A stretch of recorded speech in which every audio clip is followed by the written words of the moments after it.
Hey folks, see if you've ever had this problem. You're trying to eat a little healthier, but you're in the grocery store aisle, you're looking at packaging, nutrition labels, and they're so confusing, you don't know what's good for you and what's not. Well, this is why I love Thrive Market, my go-to online grocery store for getting all of my healthy essentials delivered, and I don't even have to leave my couch. Finding better options for the whole family is easy with Thrive Market's Healthy Swap Scanner. Just scan a product and it instantly recommends healthier swaps. This is how my wife and I found our new favorite snack, IQ bars. Sometimes I eat one in the morning with my coffee, sometimes just later on in between meals. They also have so many on-site filters that make it simple to shop by the needs of everyone in the family. Maybe you have someone who needs gluten-free food, somebody that has a peanut allergy. Well, no more scouring ingredient labels when you can just filter it all on Thrive Market. My wife and I often use the high protein filter to stock up on things like Sieti chips. Ready to make the switch? Go to thrivemarket.com/TCAT for 30% off your first order, plus a free $60 gift. That's THRIVE market.com/TCATT, thrivemarket.com/TCAT.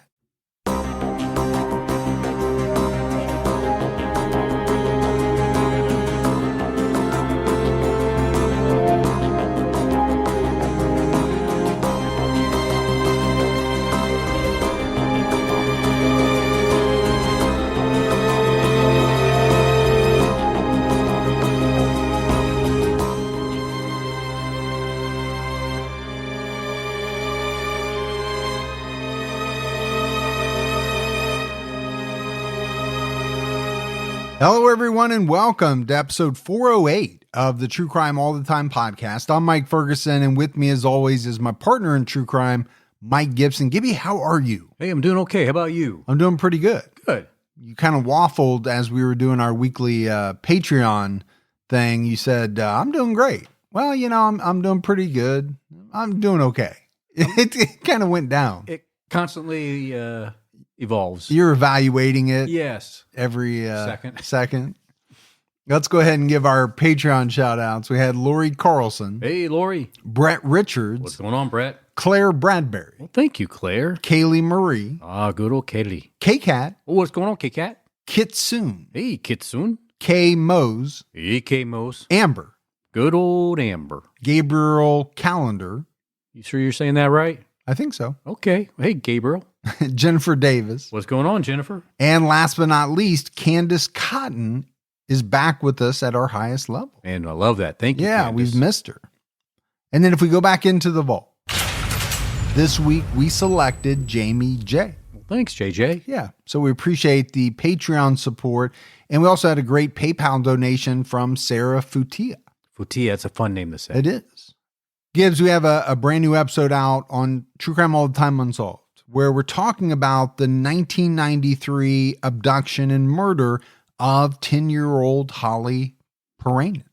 Pretty infamous case, well-known case, and it's going on a little over 3 decades now unsolved. Yeah, it's unbelievable that it's still unsolved, but we'll cover it. Yes, we will. All right, buddy, are you ready to get into this episode of True Crime All the Time? I am. We're talking about Grant Amato. Grant Amato's life took a downward spiral after he was fired from his nursing job for suspected theft. He then began chatting online with a cam model, and he stole thousands of dollars from his family to kind of maintain contact with her. And once they found out, tragedy ensued. Sounds like maybe there was some obsession there. Well, yeah, we're going to get into a lot of different things and probably talk extensively about this world of online modeling, cam models type stuff. And I know you're going to be able to provide a lot of insight. So I'm looking forward to that. Grant Amato grew up in Florida with his parents, Margaret and Chad, and his brother, Cody. Grant also had a half-brother named Jason, who didn't live with the family at the time of the murders. Grant and Cody were inseparable. They joined their high school weightlifting team together, attended nursing school together, and later decided to attend nurse anesthetist school together. That is a hard word to say. But an impressive field to go into. Yeah. Yeah. I think you can make quite a bit of money in that field. Yeah. Now, from my understanding, there's a great deal of liability there because the anesthesia part, there's a lot of things that can go wrong. And that is why I always have done it on the side for people that need it. More of a side gig. Yeah. Behind the shop. Gotcha. Yeah. Grant and Cody wanted to buy matching BMWs and live in their parents' home after Chad and Margaret moved to their retirement home in Tennessee. Matching BMWs. I know you've been trying to get me to go in with you and buy matching something or others, and I've kind of poo-pooed that idea. Well, I mean, I enjoy my truck. Mm-hmm. Which does match my truck. Yeah, you went out and got the same truck. You just bought yours after I bought mine. We didn't go matchies. You just copied me. Wasn't it you that copied me? No. But just because you got yours first, it means I'm the one that copied? Yes, that's kind of how that works. Cody graduated from the nurse anesthetist program, but Grant failed out, according to the Orlando Sentinel. Grant worked as a nurse at Advent Health Orlando, but was suspected of stealing medication from the hospital and improperly administering medications to patients. Well, that's a problem. It's a huge problem. We've done a lot of cases about bad nurses, right? Not just bad, but evil, kind of using medication, angels of death, killing their patients. Right. Now, I'm sure there are a lot of nurses who maybe just aren't great at their job.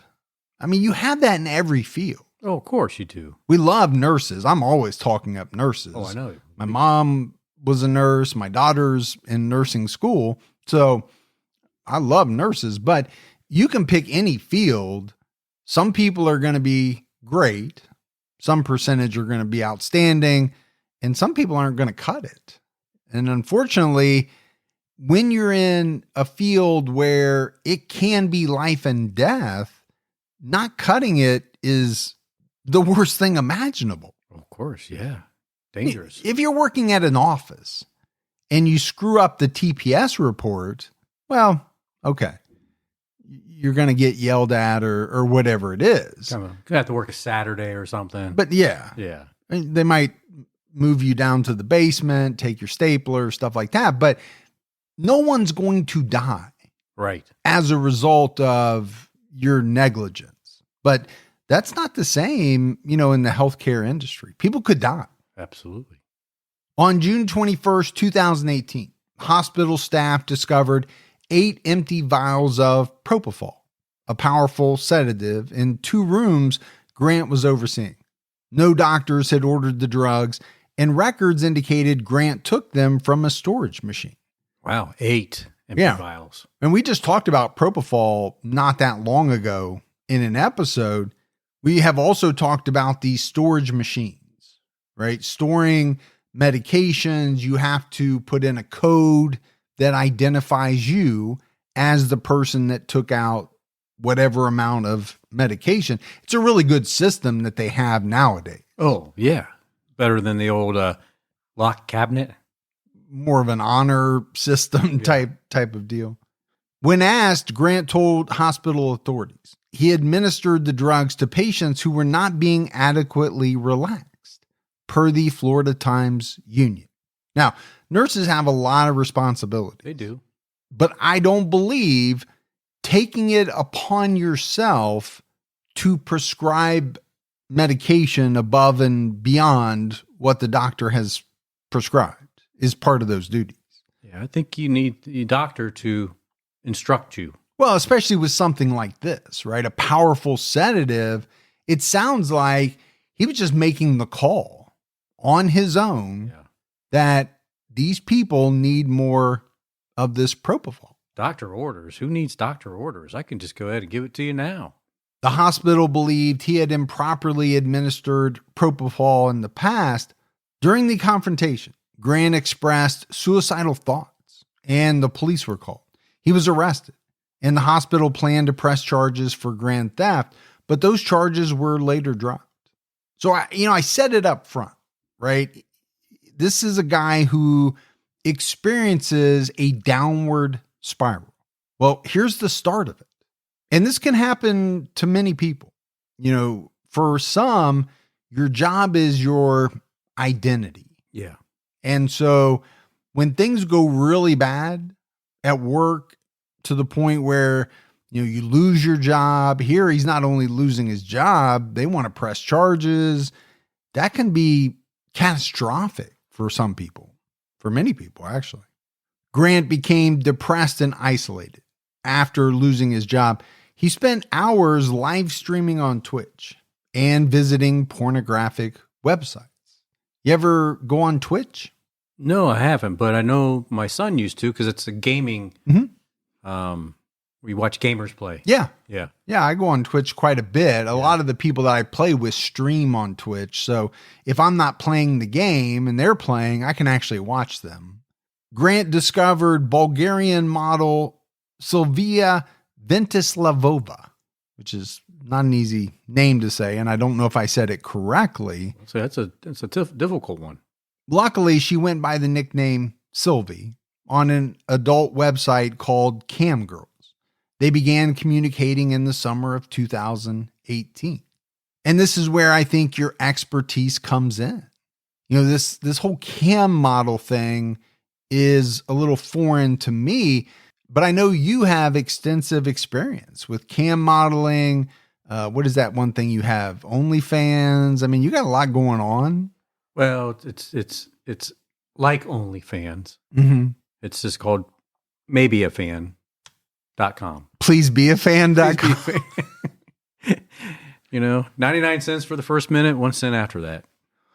But let's face it, there are a lot of these sites out there. Oh, yeah. Right? Where people, for very little investment, can model themselves, I'm saying that euphemistically, to people who want to watch them and will pay for that privilege.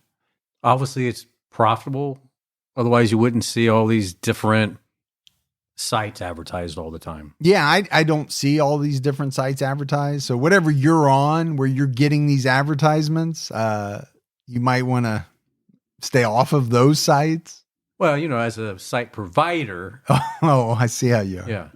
So it was reported that Grant spent thousands of dollars for videos, photos, and messages from Sylvie. He also sent her gifts such as sex toys and lingerie. Now, you and I get a lot of gifts. We do. Not those kind No. of gifts, though. Nope. Thankfully. Yes. And please don't start sending those No. types, but just stick with the poker chips and Twizzler, all that beef stuff. Jerky stuff. Great. Yeah. No sex toys needed. But you use the word obsession. And I think you're seeing that play out, right? He meets this girl, not in real life, virtually, through this Cam Girls site, but he's talking with her, he's seeing her, he's getting pictures, videos, but he's paying a lot of money to continue that contact. The relationship that Yes. he thinks he's in. And you're using your air quotes, and I get it, right? This is not a real relationship. This woman is offering a service for money. Now, she may act like you're the greatest thing in the world, but at the end of the day, do any of these cam models really care about these men? No. No. Maybe it happens every now and then, but by and large, they may act like that, but they don't want anything to do with them in real life. I mean, it's their job to sell Themselves, really, kind of. Just like if you go to a strip club, the guy will sell himself to the women that are there so that they tip better. The women will sell themselves better. They act like they really, really like you when they probably really don't care that much about you. Yeah. You seem to have a lot of experience and on both sides. Apparently, I have my own strip routine. I know you do. I know the nursing home. But this is a lot of money for a guy who no longer has a job. Yeah. So he began stealing money from his family to fund this secret obsession. Grant later told investigators, as quoted by People, "It wasn't my intention to keep talking to this woman, but it just sort of happened." Grant believed, as he said, he and Sylvie had an emotional connection. Now, did he really believe that? Probably yes. Did she feel the same way? My thought is no. But it was reported, Gibbs, that Grant eventually stole over $200,000 from his family. How does that even happen? Yeah, it's hard to imagine siphoning, and I'll use that word, that much money from your family. According to an arrest affidavit, Grant stole $150,000 from his mother and father, including a $60,000 loan he took out on their house and another $60,000 from his brother Cody. He also stole and sold his brother's guns. He asked for money under the guise of wanting to promote his Twitch channel. Well, that's a lot of money to promote a Twitch channel that you may or may not make money on. Yeah. I think by and large, most people don't make money on Twitch. You have probably a small population of people who make quite a bit of money, but they have millions of subscribers or however Twitch monetizes it. I don't know. You might say, here's $1,000. See what you can do. Yeah.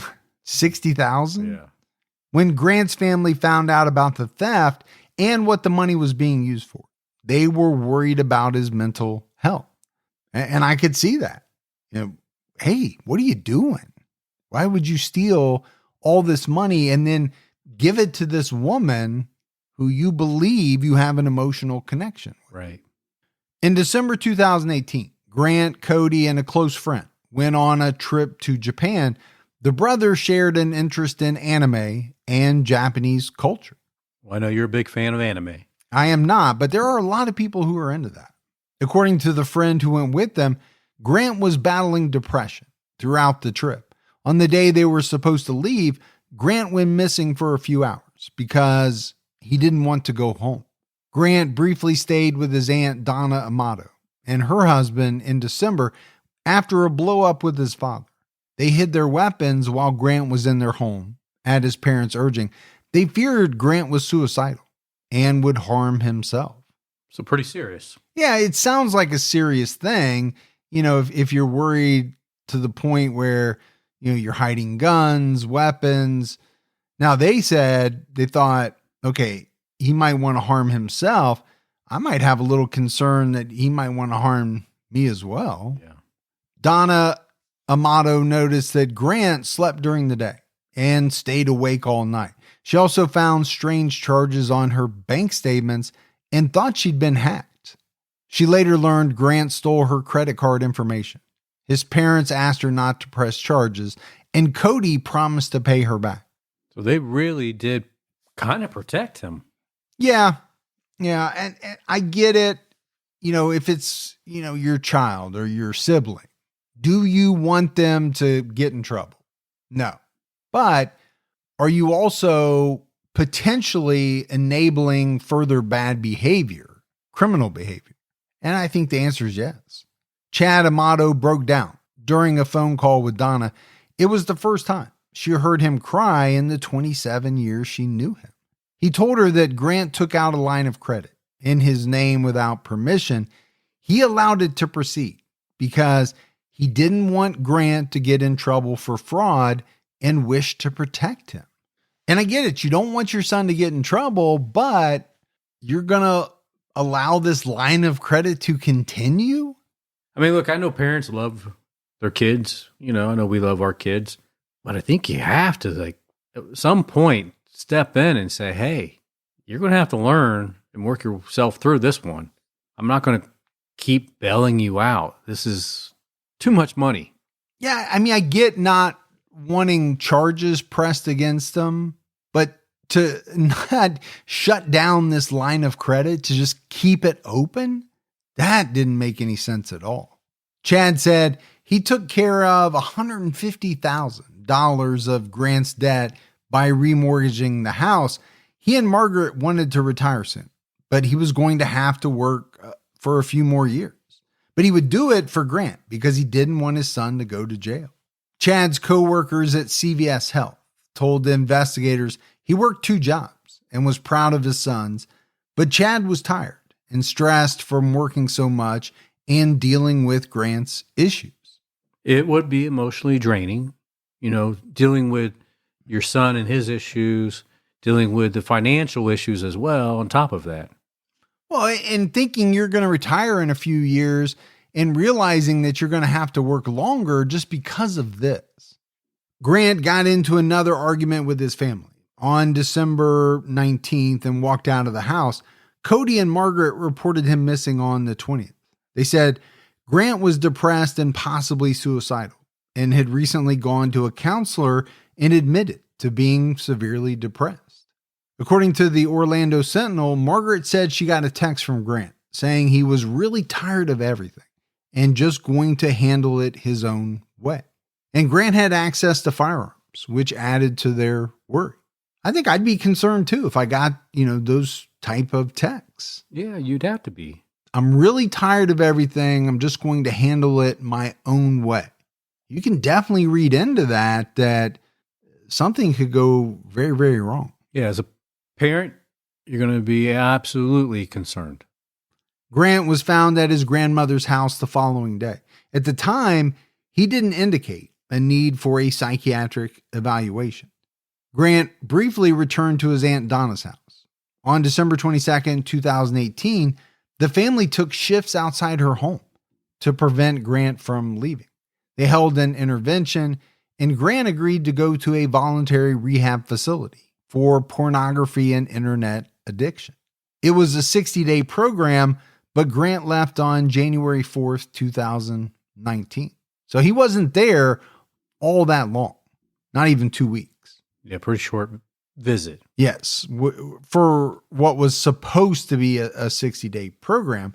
But, we talk about addiction a lot, right? Normally we're talking about drugs, alcohol, things like that, but internet, and I think especially pornography. Many more people are addicted to that than we probably realize. I go back to Ted Bundy.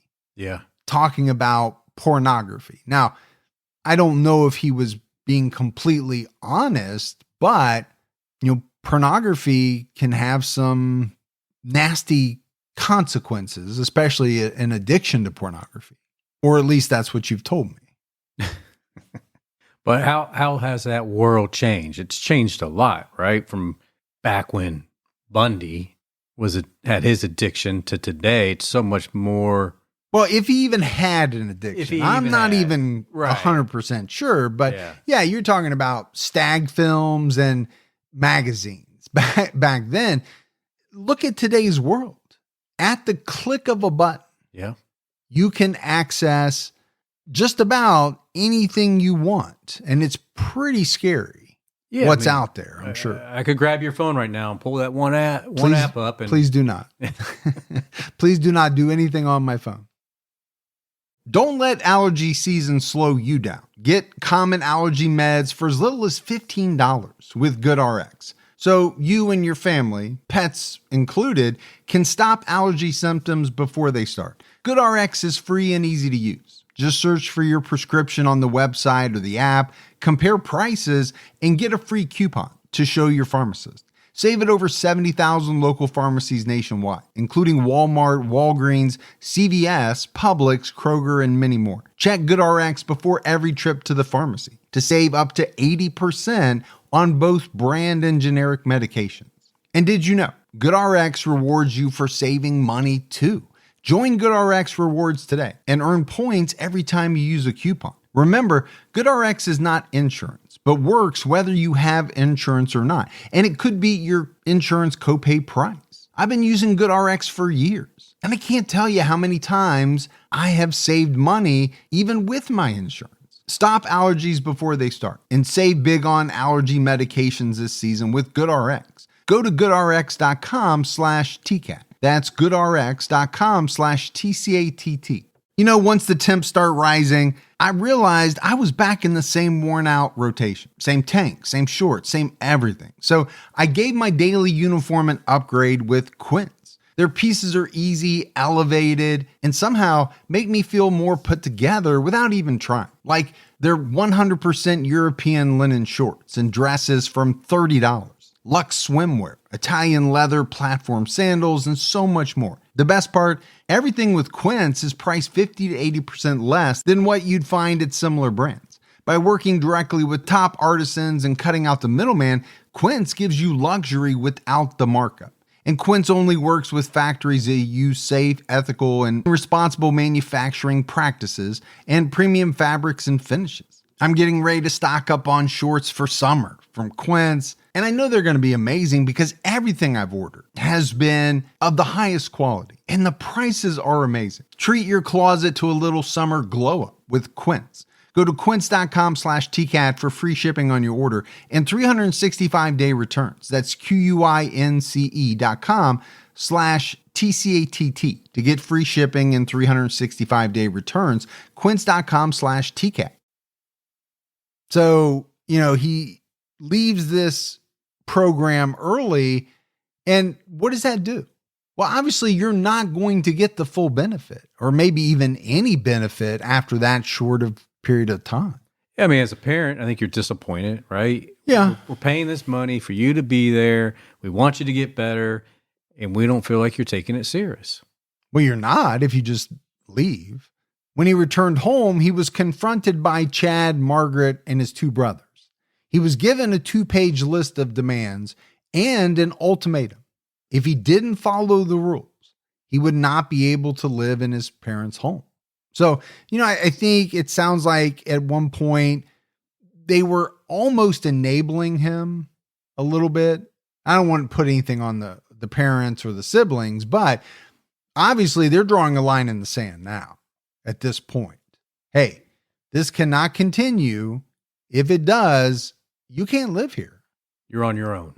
And as tough as that may be, sometimes that is exactly what has to happen. And they used to say that. And you ever watch those addiction shows? No, not really. They would have the meeting with the family and the person that needed help. And they would tell the family, hey, the only way you're going to fix this is you got to stop doing what you've been doing. Which is enabling. Yeah. Yeah, I've always heard that. That's like one of the worst things that you can do, but it's hard not to. Well, that's as a parent. Yeah, you're going to struggle with that, right? Yeah. You don't want to see your kids suffer. You don't want to cut them off completely, yeah. But it's almost what has to happen. So this list demanded that Grant get a job, go to therapy, pay his own cell phone bill, and pay his debts. Most importantly, he was prohibited from contacting the model Sylvie online. According to the Orlando Sentinel, part of the list said, this is critical, as Grant, through his past transgressions, has relied on the knowledge the family would not report him and would cover him. Family relationship abuse beyond tolerance. This is a promise. You better heed the warning. It's real. You chose a stranger, physically non-existent, over family. And, they're not wrong. Pretty strong words. Pretty strong words. But again, I think they've had enough, right, by this point. And Grant agreed to this list of demands. However, it seems like they were concerned about his response to the confrontation. At an unspecified date, Cody Amato told his girlfriend that he feared Grant would kill everybody. That's kind of scary to feel that. Yeah, about, your brother, your half-brother, your sibling, whatever. Yeah, but obviously something happened in Grant's response to make Cody feel that way. Margaret Amato enjoyed working with horses at a local barn. In January 2019, she told barn owner Sherry Barbanek that the past few months had been difficult because her youngest son, Grant, stole money from them. Days later, she was murdered. On January 24th, 2019, Chad Amato discovered that Grant was using his mother's cell phone to message Sylvie. A heated argument ensued, and they asked Grant to leave their home. Cody Amato didn't show up to work. on January 25th, 2019, his girlfriend and a coworker called the police for a welfare check. Cody was with his girlfriend on the night of the 24th, but his father called and asked him to come home for a family emergency. According to the Florida Times-Union, Cody's girlfriend asked what was going on. Cody replied that it was stupid family nonsense. She later texted him asking for an update. He replied, all okay. Not a lot of details there. No, but you get the all okay, you're thinking nothing to worry about, right? Yeah. Deputies arrived at the Amato house at 9:17 a.m. on January 25th. No one responded to their calls, knocks, or even the police cruiser's air horn. So deputies picked the back door deadbolt and entered the house. They discovered a family massacre. Margaret was slumped over her computer. Cody was found on the floor of a storage room, still in his nursing scrubs. Chad was on the kitchen floor. All three of them had been shot execution style. A 9mm handgun was found 5 feet from Cody's body, but a medical examiner ruled that his wounds could not have been self-inflicted. So that's an interesting ruling, right? One that they would have to determine, because there had to have been a thought that maybe this was a murder-suicide, and that Chad ended his life after he shot his wife and son, but they made the determination that's not what happened. But set up that way to try to make it look like that's how it happened. Maybe. Possibly. Yeah. Chad had a handgun holstered on his right hip. It was a cross-draw holster, so a right-handed person would need to wear it on their left side to draw the gun. Family members said Chad was right-handed and normally didn't carry the gun around the house. So, that is very strange. I don't know if you've ever had a cross-draw holster. You kind of see them a lot of times in the Old West movies. Right. But if you're right-handed and you have a cross-draw holster on your right hip, you're not drawing that gun out easily. You almost would have to draw it out backwards. Making it tough on yourself. Oh, very tough. Or you'd have to draw it with your left hand, which is not your dominant hand. Yeah. So that doesn't make a lot of sense. Grant Amato and his vehicle were missing. He was wanted as a person of interest in the murders. The police put out a bulletin for his 1996 Honda Accord. And it would make sense, right? Hey, they're going to want to talk to him. He would be a person of interest. Everyone else in the family is dead. Where's Grant? He was found on January 26th at a hotel in Orlando. Grant agreed to speak to police, but claimed he didn't know what happened to his family. He explained that they had an argument and he was kicked out of the house. When he left, everyone was alive. So that's going to be a tough conversation with the police, and I would think kind of a tough sell. I was just thinking the same thing. What a tough sell that would have to be. Almost like, could it happen? Yes. But would that be just an unbelievable coincidence that you were kicked out of the house and then someone came in and killed your entire family?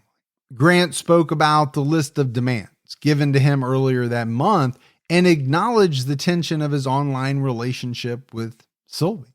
During his interview, Grant said his father was a very angry, violent type of person and a harsh disciplinarian. Grant claimed he had a crooked nose because his father once elbowed him while he and his brother tried to stop him from hurting their mother. Okay, so he's bad-mouthing his father here pretty badly, right? He's basically saying he was an abuser. Yeah. Maybe he got what he deserved, the way it comes across. Grant also talked more about Sylvie and said their relationship was embarrassing. Grant explained that she charged 90 tokens per minute. He spent $600 for 5,000 tokens and spent 4 hours a night watching Sylvie. The money came from his father and brother, but he told them the money was for ads to promote his Twitch channel. Okay, so 4 hours a night watching this woman. If that's not an addiction, I don't know what is. An obsession. Yeah. But if you're Grant and you're explaining all this to the police or investigators, what must they be thinking? It seems even stranger now that you're saying when you left, the family was alive, because all these things you're telling me are kind of like, ooh, you guys were having major problems. Yeah, some red flags in there. Grant admitted, per the Orlando Sentinel, spending that amount of money, it's idiotic, especially when you're not making it. Yes, I would say that is idiotic, stupid. Not in disagreement. Well, I appreciate that. And I think it's the last part that, really grabbed me, especially when you're not making it. We all have our indulgences. We, maybe spend a little more on something or some things than we want to, but it's something that we really enjoy or whatever it is. If you can afford it, pour it on. That's one thing. That's one thing. But when you're spending a bunch of money that you don't have and you're not making any money because you don't have a job and you're spending it to watch a woman 4 hours a night, that Really? seems ludicrous to me. Really nothing even tangible there. No, it's not even like you're buying a watch or you're buying a nice pair of shoes that you're going to be able to use. You're buying the privilege of sitting on your computer and watching this woman for 4 hours a night. While Grant was at rehab, his father found his conversations with Sylvie on his computer and got angry. When Grant returned, Chad changed the password to his computer and made a list of demands for Grant. Now, I can see why everybody's going to get upset, right? We sent you to rehab. We gave you this list. One of the demands we made was no more conversations or contact with this Sylvie person.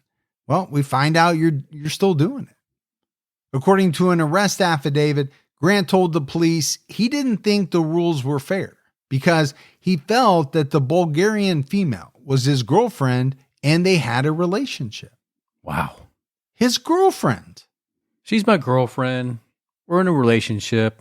Sure, I pay money to watch her on video for hours and hours, but we're in love. That's just part of the relationship. Yeah. By this point, Cody had paid $8,000 for Grant's attorney, $10,000 for the trip to Japan, and was going to pay $15,000 for a rehab stay. Wow, that's a lot of brotherly love. It really is. I mean, I think it shows you how much Cody really cared about Grant and wanted him to get better.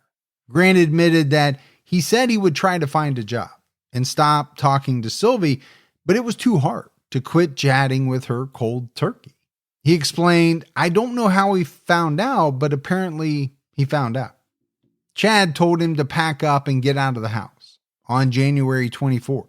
Grant told the police, it was just a lot of yelling.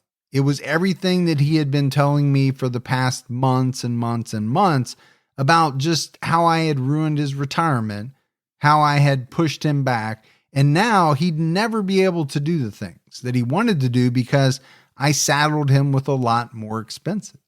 Well, it's the truth. It is the truth. And how can you blame Chad for being upset about that? Here's a guy who had worked his whole life towards retirement. We all do. And to think that you're X amount of years away from it, and then all of a sudden to find out that, well, I can't retire because I don't have near the money that I did. Yeah. Now I've got to keep working. That would be very upsetting to anyone. And especially when you found out that it was as a result of something that your kid did. Grant admitted he returned to the house on January 25th, but fled after seeing police cars and reporters.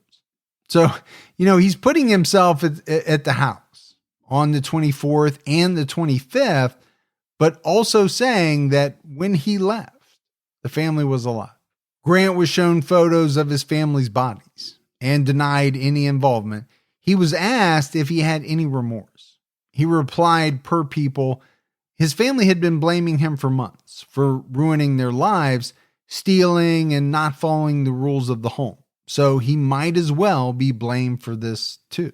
Okay, I didn't do it, but everybody's been blaming me for all of this stuff. You might as well just blame me for the murders as well.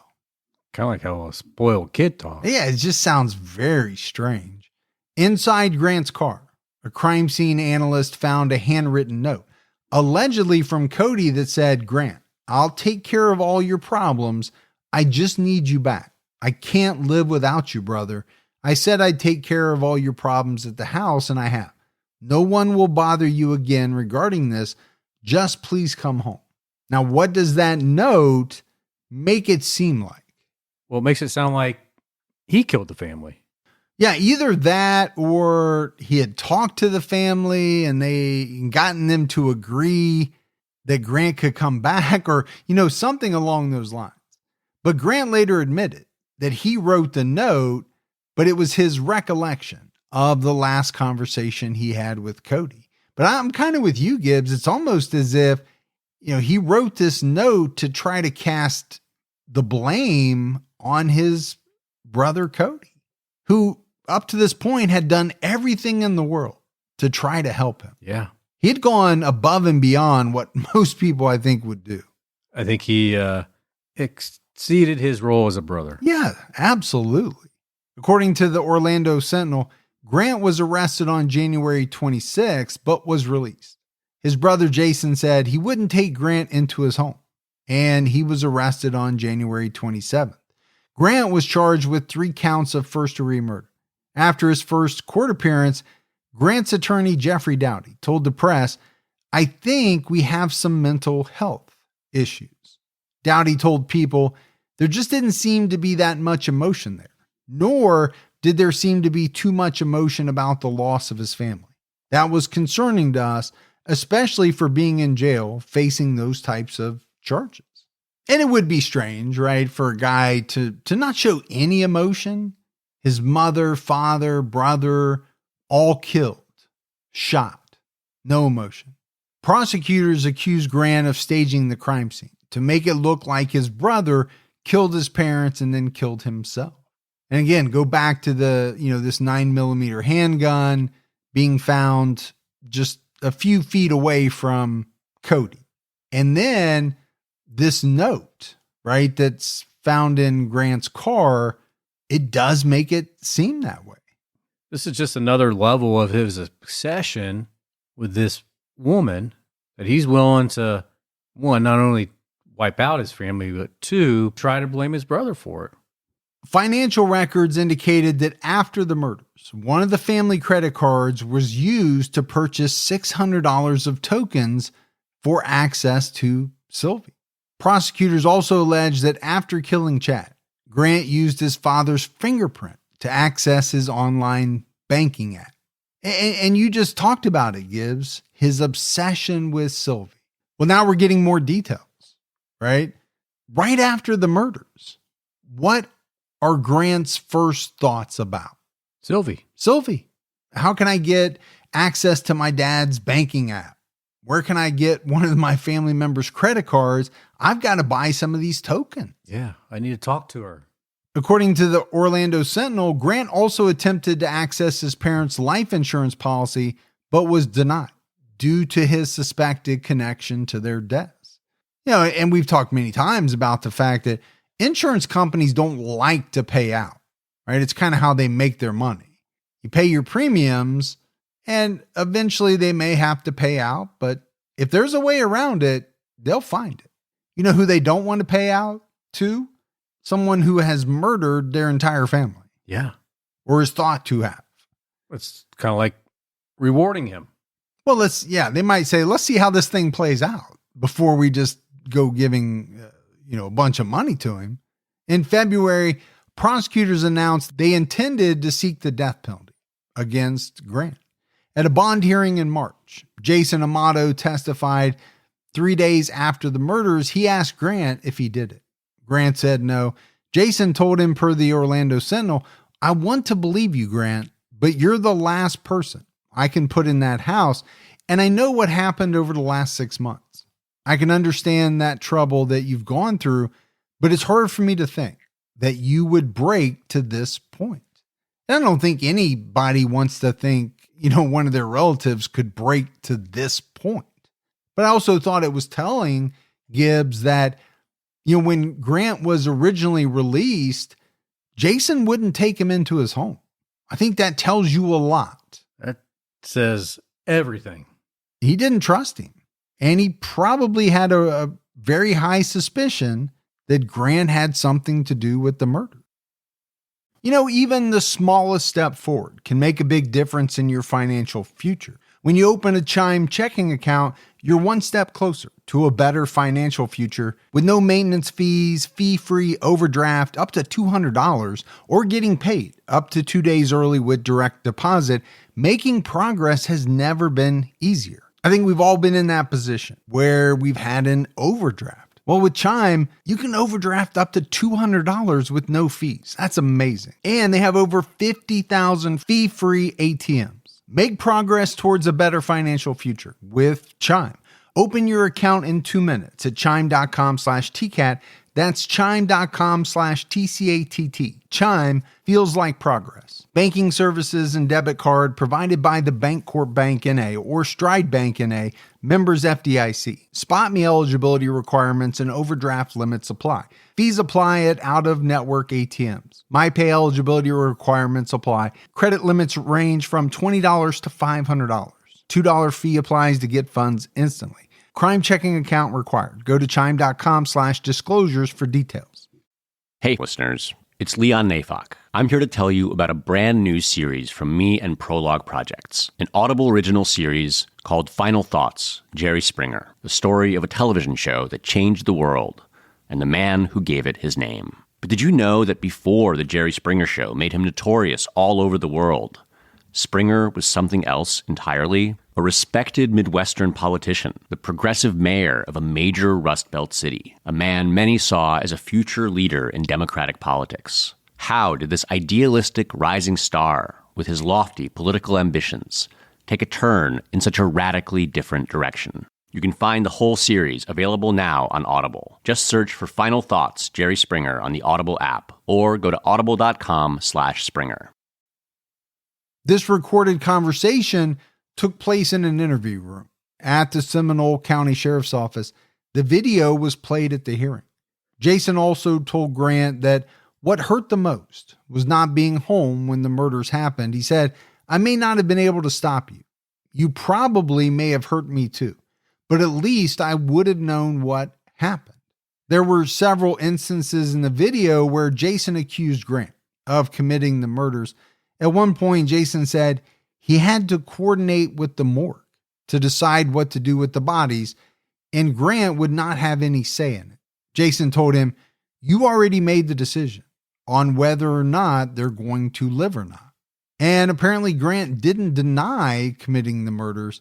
However, his defense noted that he never admitted to them either. So he didn't say, yes, I did do it, but he didn't say, no, I didn't do it. So let's paint a scenario here. You and I are brothers, and I'm arrested for the murder of our parents and our other brother. You come to me and say, "I know you did it," or you're basically accusing me of doing it. If I didn't have anything to do with it, wouldn't I protest my innocence from the mountaintop? Absolutely. You would think most people would. Yeah, why wouldn't you? Now, it's not an admission of guilt, but it does seem very strange not to say, "Hey, you got this all wrong. I didn't have anything to do with this." Well, it's such a simple thing to do, right? It's pretty easy. Prosecutors released several hundred pages of documents and hours of audio and video interviews on April 15, 2019. In a typed letter, Grant admitted to 6 friends from an online porn group that he had been lying. He didn't drive a BMW. He lived at home with his parents, and he was not a professional gamer. He felt anger towards his family after they forced him to get treatment for sex and internet addiction. The letter wasn't dated, but it was typed after Grant was released from the clinic in January 2019. The first thing that really jumped out at me is that he's sending this to 6 friends from an online porn group. Maybe find your friends from a different place. I'm just trying to figure out, what's a porn group? I don't know, but apparently that's where he met his friends or where they congregated. I mean, I know you play video games and Yeah, Xbox. Xbox, and you have people that play with you. Yeah, I have friends on there. Seems like a whole different kind of scenario here. Yeah, I don't think they're the same. But again, he's also lying to them. He's pumping himself up as much more than what he really is. Yes. I'm successful. I drive a BMW. I'm a professional gamer. Meanwhile, you're not. You live at home. You got fired from your job. As reported by the Orlando Sentinel, Grant wrote that his father was controlling and abusive, and his mother was simply around for security. I don't even know what that means. Well, either simply around for security. He wrote that Cody was also controlling and doesn't understand how I could care for someone as much as I cared for Sylvie. I don't think any of us understand. That's what I was going to say. I mean, she's a cam model. And I'm not putting those people down. No. How you want to make your living is how you want to make your living. But to think that you have a connection with this person that you're paying to chat with in the same way, as a real life boyfriend, girlfriend, wife, husband, that's out there, man. Yeah. Just because she says, "Hey honey, how'd your day go today?" doesn't mean she wants to be with you. But I don't think there's any doubt he obviously viewed it in a much deeper relationship type of way. Well, I'm sure he loved the attention that he got, that he paid to get. He was depressed about his loss of contact with Sylvie. Grant also wrote, "I hate myself for what I did, and I hate the thought of never getting to be with her again. After everything that I gave and everything that I tried to do with her, I just can't comprehend being without her." You were never with her in the beginning. To begin with, to start with. He wrote that while he was at the clinic, his family hacked his computer and gained access to his phone records and personal things related to Sylvie. The letter continued, "Seeing her be able to be so happy without me in her life is something I hope you guys never have to live through. It's a feeling that rips your heart out and makes you realize how pointless everything is without her. It makes you give up on life, as I have without her." Well, she was happy without you because that's how she was every day. You were just another number, another client that paid her. That's it. Yeah. But in his mind, he can't imagine her being happy without him. You know when she was the happiest? When she turned the little cam off, went to the bank, and seen how much money that was in there. That's when she was the happiest. Not why she was on the cam with you or any other guy. On May 31st, prosecutors released more files containing dozens of pornographic images and videos from a flash drive seized by the police. The files also contained text between Grant and Sylvie and a handwritten note she sent Grant in December 2018. In June 2019, the state attorney released emails between Grant and a filmmaker. He wrote that he hoped to find money for bail. In one email, he wrote, "If you happen to know any millionaires who would like to post my bond, I'd be eternally grateful, and I'd give exclusive rights to you for my story." Grant also referenced Sylvie, writing, "She had nothing to do with anything that has happened." Yeah, she was just a service provider. Yeah, well, she certainly didn't kill his family. No. At a hearing on June 19th, Grant got on the stand and discussed anime and Japanese culture with the prosecution.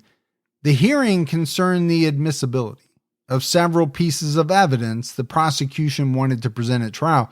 The defense wanted to toss all evidence collected by deputies from the family home.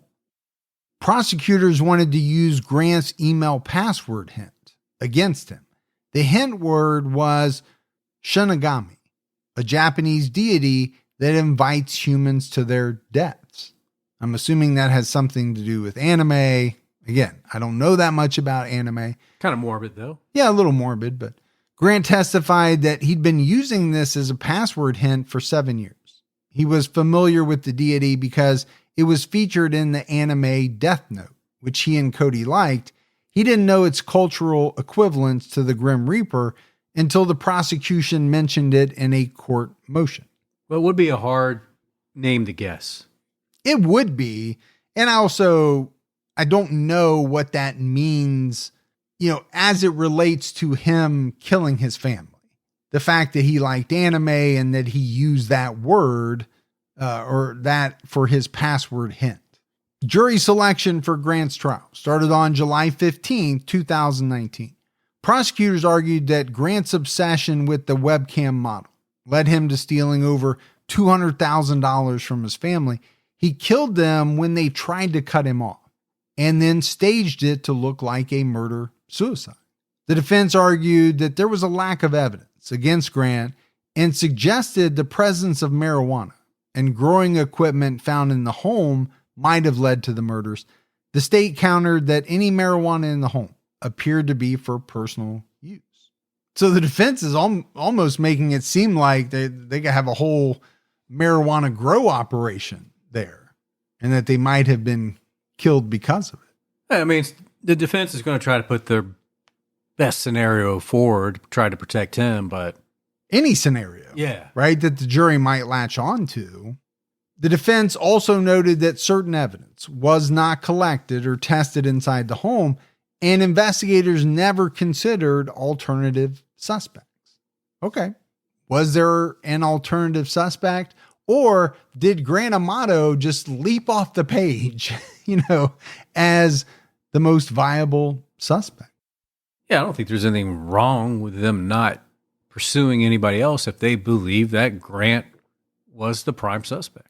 Well, if you had evidence that it could potentially be someone else, then sure, that would be a problem. But if, all signs and everything is pointing towards Grant, then it's pretty hard to check out or investigate someone else if you don't have anything that leads to someone else. Jason Amato testified that on the day the bodies were found, investigators came to his workplace and told him a woman and two men were found in the house. Jason was quickly ruled out as a suspect. A month before the murders, he attended a family intervention for Grant and took Grant to a clinic for treatment. This was the last time he saw Chad, Cody, and Margaret alive. So we had talked about how much Cody had done for Grant. Sounds like Jason did, some things for him as well. The whole family had tried to help him. Yeah, it seemed like they were all involved at some level. Jurors heard from FBI agent George Beinerth, who testified about Cody and Chad's cell phone usage before their deaths. January 24th, there were several calls from Cody to his father and the home's landline. One call was 23 minutes long, but it's not known who he was talking to. Cody's phone was last turned on at 2:05 a.m. on January 25th. After this, there were no more network events or interactions with the phone. Two of Grant's friends testified outside of the jury's presence. One friend testified that his card information was stolen and used for payments on a webcam site. The other testified that his gun was stolen. And prosecutors believed the murder weapon was an IWI Jericho 941 handgun owned by Blake Turpin, who was Cody and Grant's best friend. IWI Jericho. I've never heard of that. Me neither. But Turpin testified that he discovered his gun was missing in June. He remembered Grant being unsupervised in his bedroom, where he kept the gun for about 10 minutes, 2 weeks before the murders. The defense argued that Turpin was manufacturing evidence because he knew the murder weapon had not been found. It's a pretty big claim saying that he manufactured the evidence. Well, obviously the defense doesn't want the jury to believe that Grant stole this Blake Turpin's gun and used it to murder his family.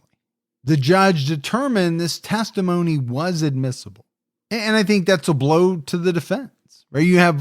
These are two of Grant's friends, one testifying that, he stole his credit card information. The other one testifying that his gun was stolen and Grant was there at his house, had access to it, at the time it was stolen. Now, he can't say for certain that Grant stole it, but it's still damaging.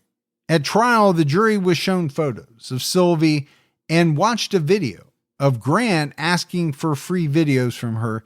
He said, per the Daily commercial, "I'm asking you if you can please, pretty please, send me one of your videos. I love it so much when you just send it to me. I don't like buying your stuff. It makes me feel weird." Because you don't have a relationship with her. That's why she wants you to buy it. Because that's what she does for a living. But you can see how his mind is working. "Honey, I don't like buying your stuff. It makes me feel weird because, we're close. We have a relationship." But as you've said multiple times, no, there was no relationship in the way that he thought there was. Right. There's a relationship. It's just a client and cam model relationship. Yeah. It's a business relationship. It's a business relationship. If you had to pay your wife every time you wanted to talk to her, I'm glad you said talk to her. I appreciate that. It would, you'd be like, "I'm just not going to pay it." First of all, I'd have a lot more money than I do now. But yeah, I mean, you just wouldn't be in that relationship. Wait, I got to pay you to talk about stuff? No, it's not a relationship. You mean I have to pay you to do something I don't really want to do anyway? Yeah. No, but I get what you're saying. Forensic investigator Geraldine Blay testified that a thumb drive with explicit pictures was connected to Grant's computer at 11:32 p.m. on the night of the murders. 7 minutes later, Cody's iPhone was connected to Grant's computer. At 11:42, the phone was put into recovery mode. As quoted by the Daily commercial, Blay testified, "Based on everything else that I had examined, I believe the person was trying to wipe the phone." As you know, it's hard to wipe phones. I don't know that it's hard to wipe phones because every time I buy a new one, they just transfer the old stuff from my new one and they take the old one. I don't know what they do with it. But I'm not worried because I don't have anything on there that is compromising, let's say. I'd like the letter that you got in the mail said. Yeah, unlike you who won't let your phone out of your sight. If I even start to pick it up, you leap across the table, afraid I'm going to see something I shouldn't. Activate my destruction button on it. A crime scene manager testified that blood evidence showed the bodies were moved.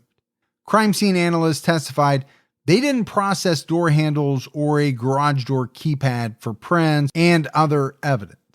And I think if you're the defense, you would harp on that. You'd really play that up. Why wouldn't you have done that? Because you had tunnel vision against my client. You thought it was him and you didn't bother to do anything else to look for any other suspects. It's a valid response. Yeah, I think it is. And I'm sure they would have played that up. In closing arguments, the prosecution argued that Grant was obsessed with Sylvie and she was all that mattered to him. He stole money because he wanted to present himself as wealthy and successful. But again, why do that? If you want a relationship with her, wouldn't you want her to fall in love for the person you really are, not something you're not? No, I'm sure in his mind, he thought she wouldn't fall in love with him for the person that he was. She might fall in love with him if she thought he was this rich, successful guy. But even then, I don't think that was going to happen. No. Again, the defense argued that there just wasn't enough evidence and the prosecution's timeline didn't add up. Assistant State Attorney Dominic Leo laid out the timeline of the murders for the jury. The last activity on the computer in the office where Margaret was found occurred at 4:44 p.m. on January 24th. She was killed shortly after that. Chad was shot 30 minutes later. After coming home from work, Cody was shot 4 hours later when he arrived home from work. Wow. That's hanging out of the house for a long time. Well, and it's lying in wait for multiple people, right? As the prosecution lays it out, Grant shoots his mother, lies in wait for about 30 minutes for his dad to come home, shoots him, lies in wait for another 4 hours, with both of his parents there dead, waiting for his brother to come home, and shoots him. Clearly, you're not upset about what you're doing. Now, you had plenty of time to think about what you had already done Yeah. and contemplate what you were about to do. And it doesn't seem as though there was any remorse that set in at that point. Detectives already said there was really no remorse after the fact when they interviewed Grant. Grant killed his father and brother because they told Sylvia about the lies and theft while he was at rehab, and he wanted to get her back. He killed his mother simply because she was in the home. Well, you're here, so I guess I'll go ahead and kill you. Well, you're not going to be able to kill your father and brother while your mom's there. No. And just leave her alive. It's not like she's just going to stand by and be like, let it happen. And yeah. The prosecution also pointed out that 3 things were missing from the Amato home when the bodies were found: Cody's phone, the murder weapon, and Grant. The defense noted that 2 crime scene analysts didn't process critical parts of the crime scene for prints, such as door handles and windows.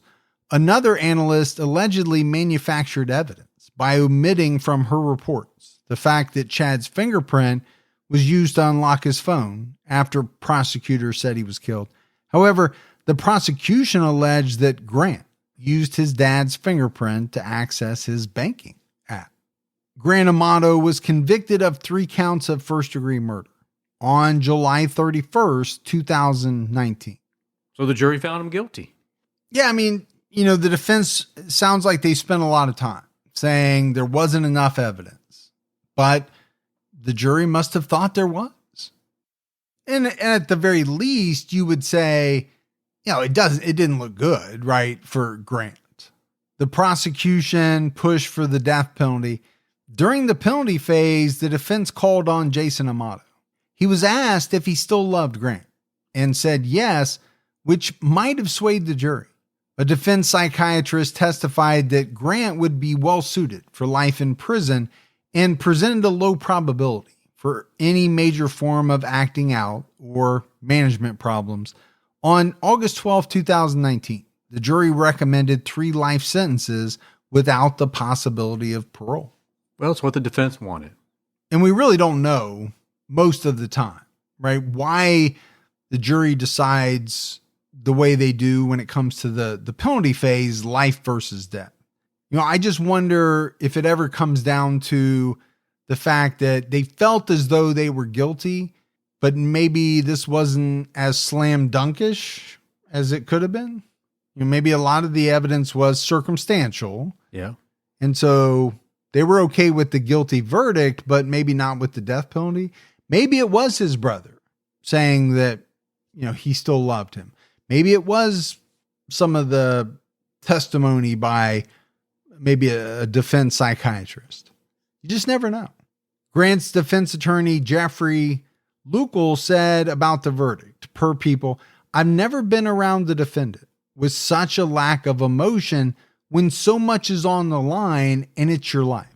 There was no breakdown crying. There was no turning or hugging me because I saved his life. It was just standing there, straight-faced, no emotion." And that's one of the things we keep hearing about Grant Amato. Yeah. No emotion to finding out that his parents were dead, right? He's being notified at one point by the police. No emotion.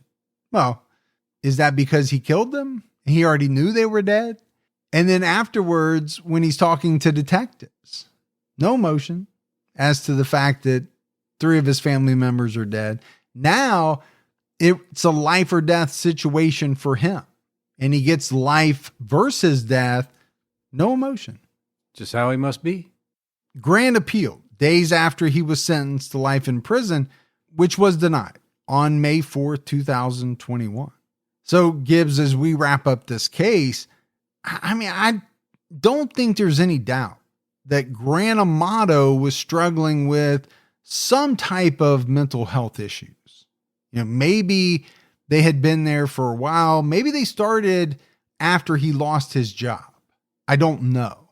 But it does sound like he had some stuff going on that he needed help with. But instead of getting help, he became obsessed with an online model who, as you've pointed out, obviously didn't share his feelings. He had it built up in his mind that the two of them had this real relationship, when in fact, he was paying gobs of money so that this woman would talk to him or send him a message or send him a video or allow him to watch her videos. And that's probably why he thought she loved him, because she would do those things for him. But she did those things because he gave her money. That's how she made her living. Yeah. But again, that warped way of thinking, was that due to, some mental health issues that he had? That's one of the questions that I have in this case. And, obviously this obsession set him down a really bad path of stealing from his family, almost like being addicted to drugs, or pretty much like being addicted to drugs. You got to get that next fix. Yeah. And his next fix was being able to see her, talk to her, message her, whatever it was, but he had to pay for that fix. And he wasn't working. Look, if you're paying a cam model hundreds of thousands of dollars, guess what? She's going to love you and love you and love you, right? As long as the money keeps coming. Yeah. And I don't want to make it sound like we're speaking bad about this woman at all. She's just doing her job. That is how she is making her living. Yeah, nothing wrong with that.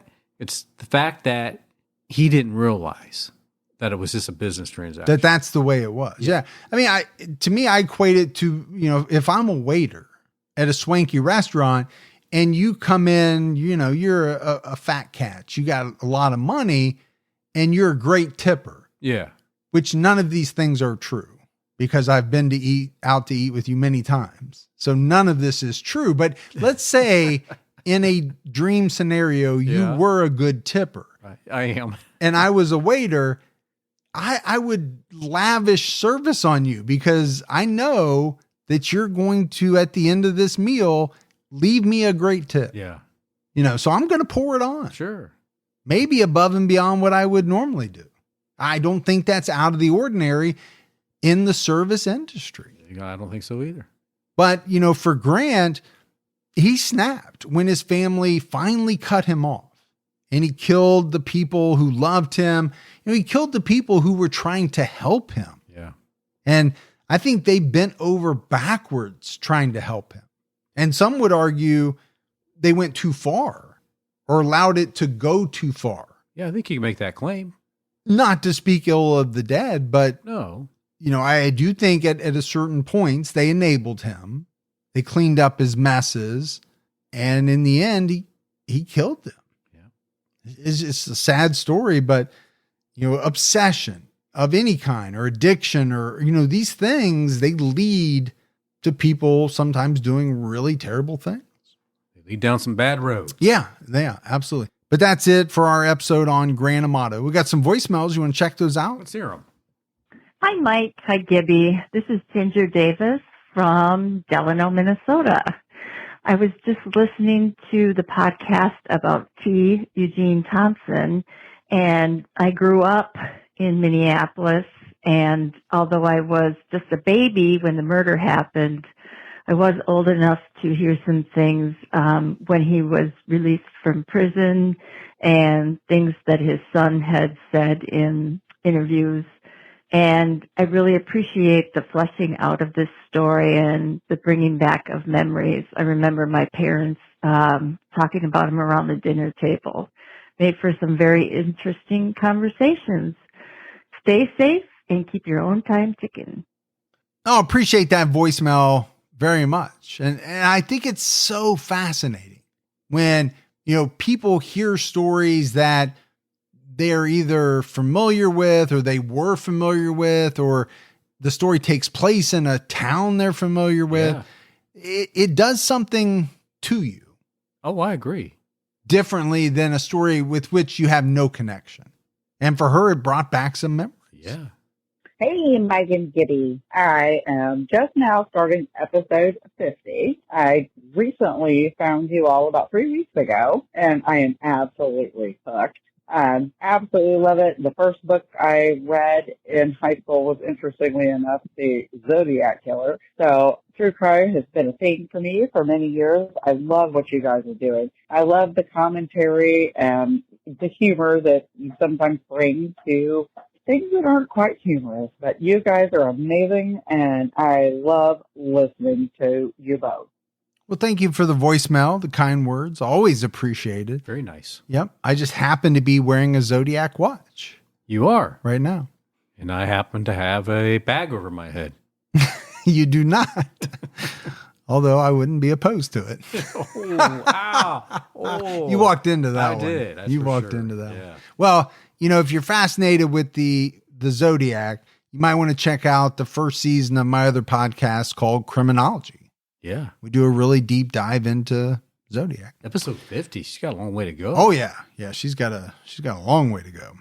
A lot of stuff to binge, but she's only been binging for 3 weeks. So it's that's pretty true. good to get through 50 episodes. Yeah. And by then we had Unsolved out, so she can jump over there too. Yeah. Yeah. Yep. Hearing all that stuff. All right, buddy. We had no mailbag. So that is it for another episode of True Crime All the Time. So for Mike, And Gibby. stay safe and keep your own time ticking.